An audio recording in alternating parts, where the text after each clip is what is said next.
প্রথমে জানিয়ে দেব ইরানের বালিকা বিদ্যালয়ে বোমাবর্ষণে নিহত বেড়ে ৩৬। এরপর জানিয়ে দেব সৌদি আরবে মার্কিন ঘাঁটিতে ইরানের পাল্টা হামলা। তারপর জানিয়ে দেব এটাই একমাত্র সুযোগ, সরকার দখল করুন ইরানিদের উদ্দেশ্যে ট্রাম্প। সর্বশেষ জানিয়ে দেব সৌদি আরব, কাতার, কুয়েত সহ মধ্যপ্রাচ্যের যেসব দেশে মার্কিন ঘাঁটি রয়েছে। দর্শক, এতক্ষণ শুনলেন সংবাদ শিরোনাম। এখন শুনবেন বিস্তারিত।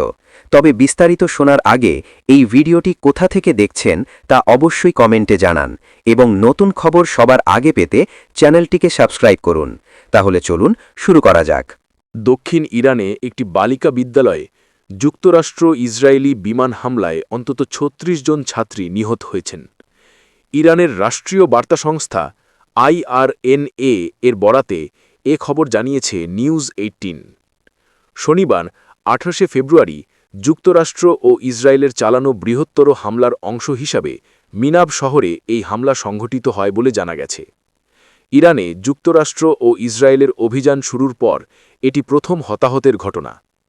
ইরানি গণমাধ্যম জানিয়েছে বিদ্যালয়ে বোমাবর্ষণের শিক্ষার্থীদের মৃত্যু হয়। যুক্তরাষ্ট্র ও ইসরায়েলের যৌথ হামলায় ইরানের বিভিন্ন স্থাপনা লক্ষ্যবস্তুতে পরিণত হয়। প্রাথমিক কিছু হামলার খবর পাওয়া যায় সর্বোচ্চ নেতা আয়াতুল্লাহ আলী খামেনির সঙ্গে কার্যালয়ের কাছে। একই সময়ে দেশের বিভিন্ন এলাকায় বিস্ফোরণের খবর পাওয়া গেলে রাজধানী তেহরানের কিছু অংশ থেকে ধোঁয়া উঠতে দেখা যায়। যুক্তরাষ্ট্রের প্রেসিডেন্ট ডোনাল্ড ট্রাম্প ঘোষণা দিয়েছেন ইরানে বড় ধরনের সামরিক অভিযান চলছে এবং তিনি ইরানের জনগণকে ১৯৭৯ সালের বিপ্লবের পর থেকে দেশ শাসন করে আসা ইসলামী নেতৃত্বের বিরুদ্ধে চ্যালেঞ্জ জানানোর আহ্বান জানান। যুক্তরাষ্ট্র ও ইসরায়েলের যৌথ হামলার জবাবে ইরান পাল্টা সামরিক পদক্ষেপ জোরদার করেছে। মার্কিন বাহিনীকে সহযোগিতার অভিযোগ তুলে উপসাগরীয় অঞ্চলের বিভিন্ন দেশে অবস্থিত মার্কিন ঘাঁটিকে লক্ষ্য করে ক্ষেপণাস্ত্র নিক্ষেপ করেছে তেহরান।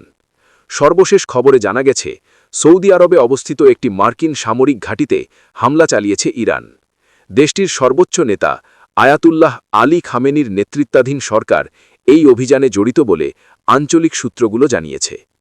এর আগে বাহরাইনে অবস্থিত মার্কিন পঞ্চম নৌবহরের সদর দপ্তরেও হামলার দাবি করেছে ইরান। বিভিন্ন সংবাদ মাধ্যমের প্রতিবেদনে বলা হয়েছে ওই স্থাপনায় ক্ষতিগ্রস্ত হয়েছে। পাশাপাশি কুয়েত, কাতার এবং আরব আমিরাতে অবস্থিত মার্কিন সামরিক স্থাপনাগুলোকেও লক্ষ্য করে ক্ষেপণাস্ত্র ছোড়া হয়েছে। শনিবার ২৮ ফেব্রুয়ারি দুপুরে যুক্তরাষ্ট্র ও ইসরায়েল যৌথভাবে ইরানে হামলা চালানোর পর মধ্যপ্রাচ্যে নতুন করে উত্তেজনা ছড়িয়ে পড়ে। এ পরিস্থিতিতে আঞ্চলিক নিরাপত্তা নিয়ে উদ্বেগ বাড়ছে বলে জানিয়েছে আল জাজিরা। ইরানিদের প্রতি আহ্বান জানিয়ে মার্কিন প্রেসিডেন্ট ডোনাল্ড ট্রাম্প বলেছেন, ইরানে চলমান ব্যাপক আক্রমণকে কাজে লাগিয়ে ইরানিরা যেন তাদের দেশের ধর্মীয় নেতৃত্বের শাসন ব্যবস্থাকে উৎখাত করে। ইরানে ইসরায়েল যুক্তরাষ্ট্রের হামলার পর শনিবার ২৮ ফেব্রুয়ারি সামাজিক যোগাযোগ মাধ্যম ট্রুথ সোশ্যালে শেয়ার করা এক ভিডিও বার্তায় তিনি একথা বলেন। ট্রাম্প বলেন, আমাদের অভিযান শেষ, নিজেদের সরকার দখলে নিন, এটি আপনাদের নেওয়ার জন্য থাকবে। বহু প্রজন্মের পরে এটাই সম্ভবত আপনাদের একমাত্র সুযোগ। তিনি ইরানের নিরাপত্তা বাহিনীর সদস্যদেরও সতর্ক করেন, তারা যদি অস্ত্র ফেলে না দেয় তাহলে নিশ্চিত মৃত্যুর মুখোমুখি হতে হবে, তবে অস্ত্র সমর্পণ করলে তাদের মুক্তি দেওয়া হবে। চলতি জানুয়ারির শুরুতে দেশ জুড়ে সরকার বিরোধী বিক্ষোভ দমনে নিরাপত্তা বাহিনীর কঠোর অভিযানে অন্তত ৬,৪৮০ জন নিহত হয়েছে মানবাধিকার কর্মীদের এমন দাবির পর ট্রাম্প ইরানকে বোমা বর্ষণের হুমকি দিয়েছিলেন। তিনি সতর্ক করেছিলেন যে দায়ীদের বড় মূল্য দিতে হবে এবং বিক্ষোভকারীদের উদ্দেশ্যে বলেন যে সহায়তা পথে রয়েছে।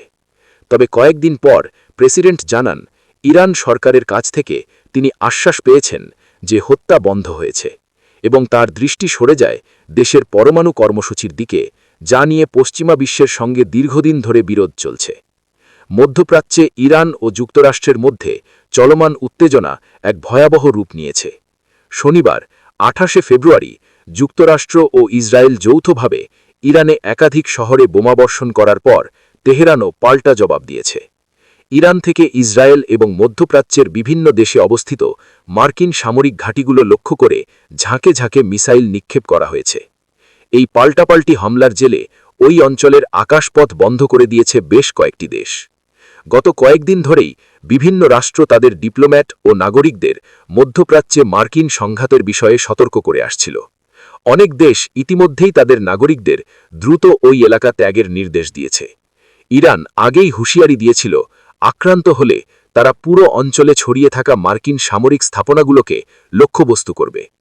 মধ্যপ্রাচ্যে কতগুলো মার্কিন ঘাঁটি ও সৈন্য রয়েছে। কয়েক দশক ধরেই মধ্যপ্রাচ্যে যুক্তরাষ্ট্রের শক্তিশালী সামরিক উপস্থিতি রয়েছে। কাউন্সিল অন ফরেন রিলেশনসের তথ্য অনুযায়ী এই অঞ্চলে অন্তত ১৯টি স্থানে যুক্তরাষ্ট্রের স্থায়ী ও অস্থায়ী সামরিক স্থাপনার এক বিশাল নেটওয়ার্ক রয়েছে। এর মধ্যে বাহরাইন, মিশর, ইরাক, জর্ডান, কুয়েত, কাতার, সৌদি আরব এবং সংযুক্ত আরব আমিরাতে ৮টি স্থায়ী ঘাঁটি রয়েছে।